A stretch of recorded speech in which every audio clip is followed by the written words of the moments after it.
All right, welcome. This is going to be the first episode of Mike's Place. He has a really new citrus orchard. We're going to be installing some tropic agroforestry along a couple of the east-west lines that currently have citrus, and then also a brand new establishment going north-south. We're going to run one support line, and the other one's going to be our production line. So the support line is going to have basically all full western exposure. The other north-south line is going to have a little bit less, just because it's going to be on the east side of that. The benefit, especially in the desert, of having the east-west lines is that our sun is very, very intense. And if we weren't to run east-west, you have a higher risk of it scalding because it's getting sun basically all day. So it's going to be a good experiment just to see which works. Also, Mike has graciously agreed to not use any fertilizer in the area of the citrus that I'm going to be planting into, but he will be using it in the rest of the field, so we might get some residual. But it'll at least be a decent standalone test of getting a little bit of residual water. Yeah, so now I'm going to be running mulch. I got a little wagon, so it's going to be a lot of work, but enjoy. All right, so right now I'm standing, the camera's facing our north-south lines. So we have approximately 150 feet going that direction. Uh, what we're going to do, so he does have a fence. I'm not going to show around the house, but he does have a fence that's approximately where that green hose is that you can kind of see along there.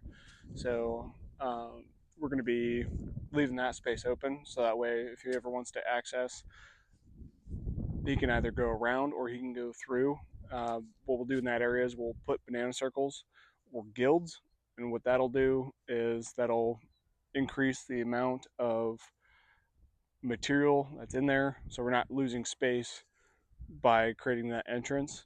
We're also able to diversify and try out a different method planting, so that way we could see what does best, especially in that north-south configuration, because our Arizona suns are pretty brutal, and we want to do a full test along with our east-west lines.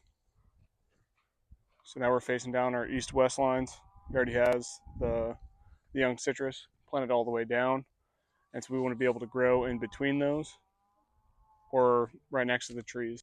So we're eventually going to want to do mangoes, jaboticaba, jackfruit, things that Mike likes, as well as things that can fetch us a pretty penny. We also want to get some Annona, whether it's Cherimoya, Atamoya, any of those Annona species. I know that those can fetch a pretty penny, but we're going to try them out here in the Arizona desert. He luckily does have flood irrigation, so water's not necessarily going to be an issue, but we do have to make sure that a lot of those little bit more sensitive species for their roots that can get waterlogged and die from it, that those are protected. So we're going to be, as we're working, we're going to be mounding up just a little bit. Usually he says he gets about 4 inches of water that raises up in the field, and then that'll settle down for 24 hours to 48 hours, depending on the season. And with that,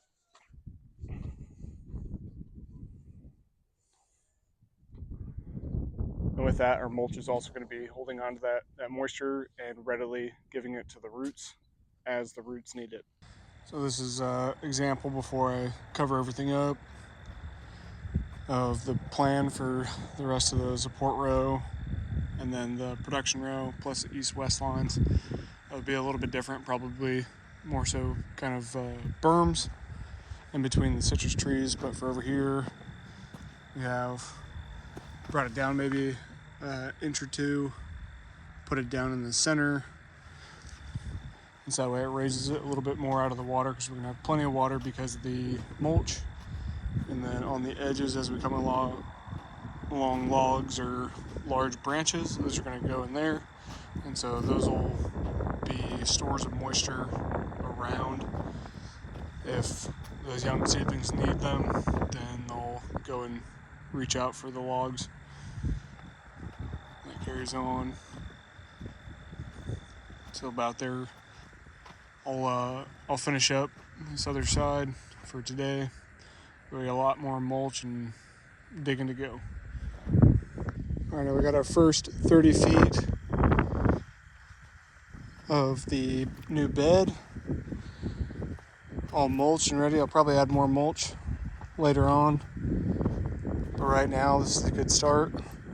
So these logs will start out for water retention on the edge of the bed. The reason why I don't want them inside the bed too far is so that way they're not going to cause any rot issues or fungal issues right next to the base of the tree. They can create their own.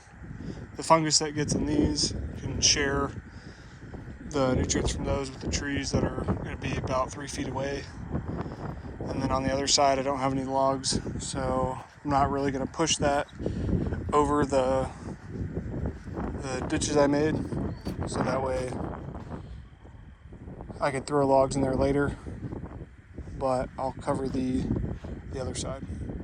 And this is the beginning to Mike's Place. It's in Tropically Farmed, episode 1. Saved around. Last video I showed was with it all fluffed up. Have to step on all the mulch to make sure that it's going to make good contact, and then also it's not going to fly off in the wind. It looks significantly less than it was before, but 30 out of 960 feet down.